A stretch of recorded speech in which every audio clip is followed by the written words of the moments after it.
হাই বন্ধু-বান্ধৱসকল, কি খবৰ? আশা কৰিছোঁ সকলো ভালে আছে। তো বন্ধু-বান্ধৱসকল, আমাৰ গাঁৱত মানে আৰু এটা হাতী আহিছে, দুটা।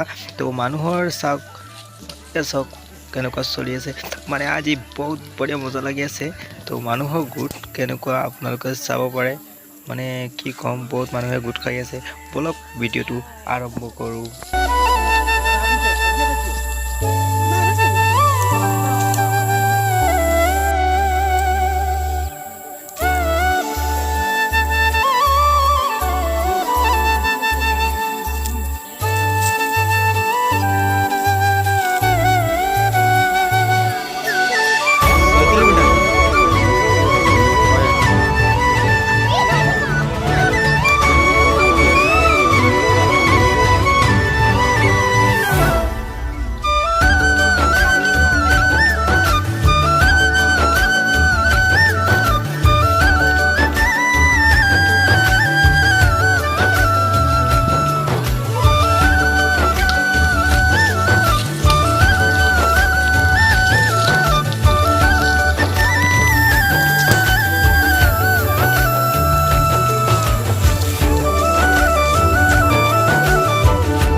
তো বন্ধু-বান্ধৱসকল, ভিডিঅ' যিমানখিনি পাৰিছোঁ মই দেখুৱাইছোঁ আপোনালোকক। মানে আপোনালোকে চেনেলটো নতুন হ'লে চেনেলটো ছাবস্ক্ৰাইব কৰি ল'ব আৰু কমেণ্টত জনাই দিব ভিডিঅ'টো কেনেকুৱা লাগিছে, আৰু মোক তেনেকুৱা ছাপোৰ্ট কৰিব, মই আপোনালোকক দেখুৱাব পাৰোঁ। বলক চাই থাকক।